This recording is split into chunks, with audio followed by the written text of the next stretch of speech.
Nuwun para pamirsa, pandemen waosan cariyos basa Jawi ingkang wonten laladan pundi kemawon. Sugeng pepanggihan malih kalian kula Hadi Pamungkas ing waosan cariyos basa Jawi. Purwakane ngatur pambuka kula, mugi panjenengan tansah pinayungan karahayon saking Gusti Kang Maha Wikan. Ing kalodhangan menika kula badhe maos atawi nglajengaken waosan cerita rakyat anggitanipun BP Sudarsono SG kanthi ira-iraan Joko Buduk bagian 6. Kados pundi lampahipun cariyos, sumangga dipun pidhangetaken waosan cerita rakyat bagian 6 menika. Sugeng midhangetaken.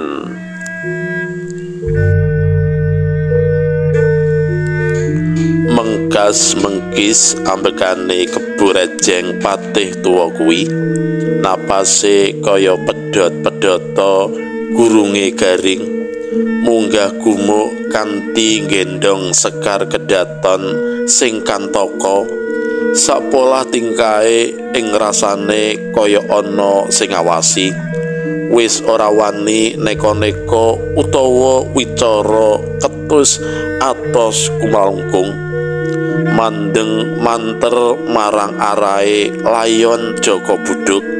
Saka rumangsane layon kuwi urip mandeng tajem dheweke, layon kuwi malih satriya bagus pideksa sembada lan sumunar mblerengi, ngenalake diri minangka Raden Bangsal Pangeran Patih Majapahit sing lagi lelono ngupati calon prameswari kanggo syarat wisuda keprabuan.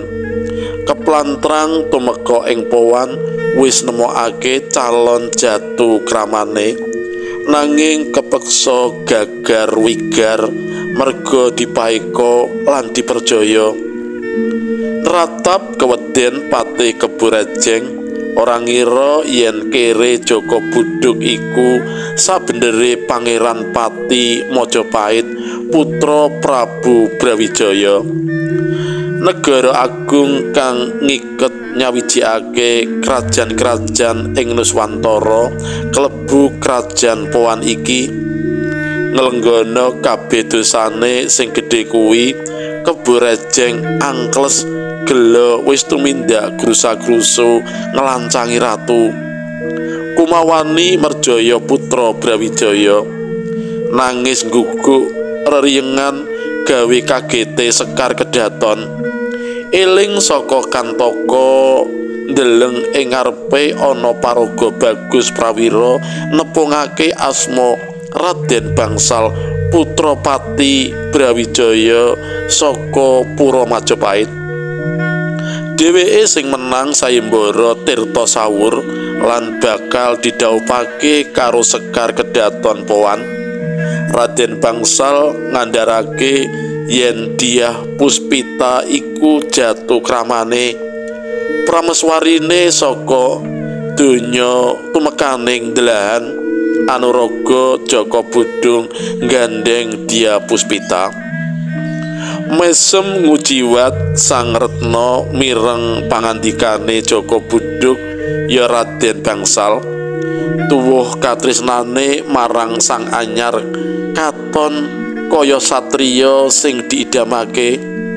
Nurut lan legawa nalika dirangkul, diajak mudhun mlebu ing luweng, sabanjure turun bebarengan ing sajroning luweng lan lemah dudukan ing dhuwur gugur nguruki Sekar Kedaton lan Joko Buduk dadi makam dawa. Kabeh sing ana ing gumuk lir-liran iku padha semelengeren ndeleng kahanan sing aneh nanging nyata. Sekar Kedaton kekubur sakluweng karo Joko Buduk, saya ngoplok lan keweden Patih Kebo Rejeng mung nangis ndrenginging ora meneng-meneng sangsaya nambah swasana saya tintrim keges. Mbaka sethithik Raden Gamping mundur saka grumbul kegancangan mudhun saka gumuk bali menyang pondok rempoke. Tata-tata dina sesuke wanci jago kluruk bakal ninggalake desa sesingitan nedya unjuk atur mring Sang Prabu Brawijaya ing pura Majapahit Trowulan. Sawetara iku ing Taman Sari geger poyang bayingan tumindak nyasar tilar tata krama sipatih Keburajeng dadi ature para emban marang nata ing dalem Palerman Agung Powan. Duka yayah sinipi Prabu Jaya Murwabumi rumangsa dikilani jajane dening Patihe Priyangga. Keder latine ngendika bantas, "Iblis, nanyawani kethek bedes tuwa kuwi. Prajurit Pratama luru lan rangketen dheweke enggal laraen adepno marang ingsun." Sendika dawuh Kanjeng. Durung nganti prajurit Wiratama iku mangkat kasela sebane prajurit pengawal saka gumuk liliran matur kahanan saknyatane ing kono ora ana sing kecicir. Saya duka sang nata nganti tan bisa kumecap. Sawise lerem sauntara lagi ngendika santak, "Bedes Keburajeng ora perlu dilarak mrene. Ingsun Priyangga bakal prapta ing kono. Nanging sadurunge rangket lan cancangen ing wit gedhe ing kono. Mengko ingsun dhewe kang paring pidana. Wis enggal padha budal." Sabrigada prajurit ndisiki mangkat ngrangket lan naleni Keburajeng tuwa ing wit randu alas. Keburajeng mung nangis ndringinging nrenyuake utawa ing kono dina saiki kasebut punden tangis nunggu rawuhe nata Powan kanggo paring pidana. Sarampunge sang nata tilik lan nyatakake makam dawa kubure putri Sekar Kedaton lan Raden Bangsal utawa Jaka Buduk, banjur paring pidana hukum kisos marang Patih Duda tuwa iku. Selaras karo supatane Raden Bangsal yen Keburajeng bakal mati ina kesiya-siya, mati tanpa aji lan banget lara rekoso. Sapa nandur bakal ngunduh? Duh kita ing Krajan Powan kabar sayembara lan kinubure saluweng Pangeran Pati Majapahit lan Sekar Kedaton Powan wis cepet sumebar nganti njaban rangkah. Rembulan purnama isih setya madangi gumuk liliran. Ngendelong sedih sang nata mbrebes mili socane. Rasa tumlawung lan gela ing galih. Ora ngira yen sikire iku pranyata putra Brawijaya junjungane ing Majapahit. Lan saiki wis nyawiji saluweng karo putrine minangka tandha yakti yen wis dadi jodoh pinasti saka Gusti. Gela dening wis utusan Keburajeng sing wis rada suda pangrungon kuwi tembung bilasi katampa salah dadi telasi. Bilasana dadi telasana ateges patenana. Salah panampa lan pangerten iki ndadekake kahanan dadi bubrah. Nata ing Powan mandeng nerawang adoh ing penggalih samar. Samar yen nganti Sang Prabu Brawijaya duka, Bramantya ngerikake wadya ngecak Powan. Paribasan timun mungsuh duren, Powan bakal sumyur. Penggalih putheg jengkel lan bingung, plonjonge gawe dudutan yen iki kabeh salahe Keburajeng.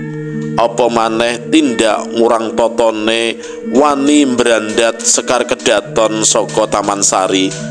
Keburajeng wis namper pasuryane, prasasat wis wani ngrabah dada nantang ratu.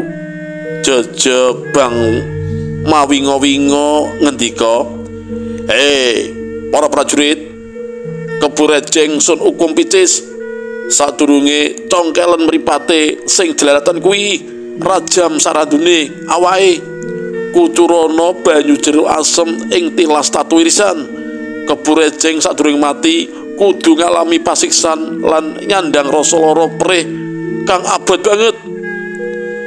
Enggal samekta gati para prajurit nambut kardi ngrajam patih wengis kuwi, ora melu lan merduli marang sambate, bengok kelaran tangis nyuwun pangapura ora direwes.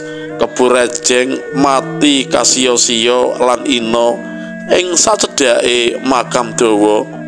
Supata mandi saka Raden Bangsal si Jaka Buduk numusi ing punden tangis iku minangka seksi bisa ngunduh wohing pakarti. Keburejeng sing isih setengah mati iku isih ditaleni ing wit randu alas. Paukuman picis iku bakal diterusake dening kawula ing powan nganti patih tuwa kuwi nemahi lampus. Pambiwara hukum picis ing gumuk liliran iku kaya dene perintah tan kena dibantah. Ndlidir kawula powan munggah gumuk nyekseni tilas kedadian nrenyuake sing wis dumadi ing kono. Bakal dadi crita marang sanak sedulur sing ana ing jaban rangkah, uga bakal dadi crita turun temurun. Saka rasa sedih lan nelangsa, prameswari powan nandhang raga sawetara minggu madal saking tamba lan usada wusana seda. Kerajaan powan temlawung mendung angendanu. Duh kita dirasakake dening sakabehing kawula.